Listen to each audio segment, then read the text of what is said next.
देखिए ब्रिज के गोपाल सोमवार से शाम 7:30 बजे सिर्फ दंगल टीवी पर।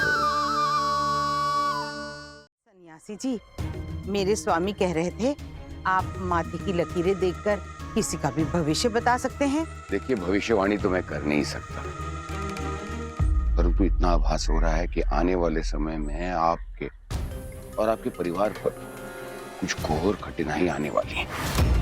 आपके पति जो सोचते हैं उसका विपरीत होने वाला है। भक्त महाराज जी, अगर आपकी आज्ञा हो ना तो मैं सहायता के लिए तैयार खड़ा। नहीं नहीं, ये मेरे स्वयं का संकल्प है। मैं मानता हूँ आपका संकल्प है, तो देवी माता तो सबकी है। और मैं जानता हूँ कि एक भक्त दूसरे भक्त को भक्ति करने से नहीं रोक सकता। सो तो है। तो बस ठीक है, हो गया तय। किंतु भक्त महाराज जी, आपको भी मेरी एक बात माननी पड़ेगी। कौन सी बात? बात का महत्व तो तभी होता है जब उसे उचित समय पे किया जाए। इसीलिए मैं भी समय आने पर ही कहूँगा। आप बस मंदिर की सजावट का ध्यान रखिए, मैं भंडारे की सामग्री का प्रबंध करता हूँ। तूने जो कहा वो कर दिखलाया। एक दिन में सारी सामग्री जुटा ली। किंतु अब आपको अपना वचन निभाना पड़ेगा। अब क्या चाहते हो तुम? नहीं, अभी नहीं, वो तो मैं कल बताऊंगा भक्त जी महाराज। प्रभु, आपकी कृपा से माता की चौकी भी आ चुकी है। इसके लिए मैं आपको जितना भी धन्यवाद करूं वो कम है मेरे गोपाल। इसमें धन्यवाद कैसा भक्त जी महाराज? धन्यवाद तो मुझे तुम्हारा भी करना चाहिए गोपाल। अभी धन्यवाद का समय नहीं है, बहुत काम शेष है। हाँ, पूजा की तैयारी करनी है, माता का श्रृंगार करना है, उनकी पूजा भी आरंभ करनी है। मैंने आपसे कहा था ना कि मैं समय आने पर कुछ कहूंगा और आपको अपना वचन निभाना होगा। तुमसे आशा भी और क्या की जा सकती है, कहो। मैं तो केवल पूजा से पहले आपसे एक बात पूछना चाहता हूँ। कौन सी बात? पूछो।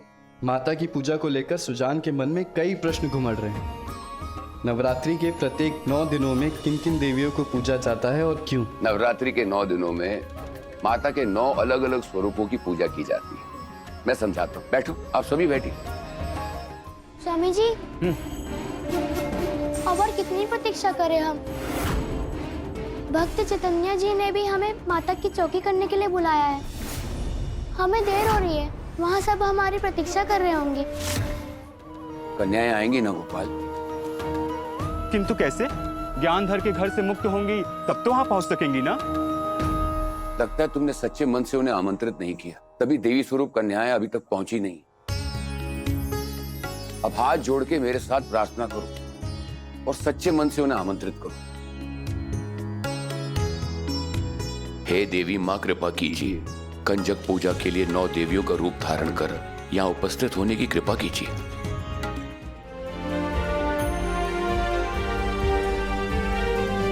या देवी सर्वभूतेषु शक्तिरूपेण संस्थिता, नमस्तस्यै नमस्तस्यै नमस्तस्यै नमो नमः। जो ईश्वर का है उस पर कोई कैसे दावा कर सकता है? तो फिर कैसे आपने एक प्रभु के सच्चे भक्त के खेत पर दावा कर दिया? कोई प्रमाण है आपके पास? प्रमाण मांगने वाले, पहले स्वयं को ईश्वर का सच्चा भक्त तो प्रमाणित करो। बस इतनी सी बात पहले भी प्रमाणित किया है, अब फिर करूंगा। कहाँ जा रहे हो? जाऊं नहीं तो क्या करूं? यहाँ रहकर और अपना अपमान करवाऊं? गांव छोड़कर जा रहा हूं, क्योंकि आपके भगवान ने मेरा भरोसा तोड़ा है। ऐसा क्यों कह रहे हो? सही कह रहा हूं मैं। एक छोटी सी चूल्हे की आग से मुझे बचा नहीं सके तो अंगारों पर चढ़कर स्वामी ज्ञानधर जी के सामने अपने भक्ति का प्रमाण कैसे दूंगा मैं? परंतु तुमने ऐसा प्रण लिया ही क्यों? पहले भी सच्चे भक्त की सहायता की थी ना उन्होंने। यदि भक्त की भक्ति में सच्चाई है तो भगवान सदैव हर पल उसकी सहायता करते हैं। हाथ जल गए मेरे, फिर भी आपकी बात पर विश्वास करूं? ना मुझ पर ना मेरी बातों पर विश्वास करो। यदि विश्वास करना है तो केवल अपने भगवान पर विश्वास करो। हो सकता है वही चाहते हो कि उनका भक्त अंगारों पर ना चले।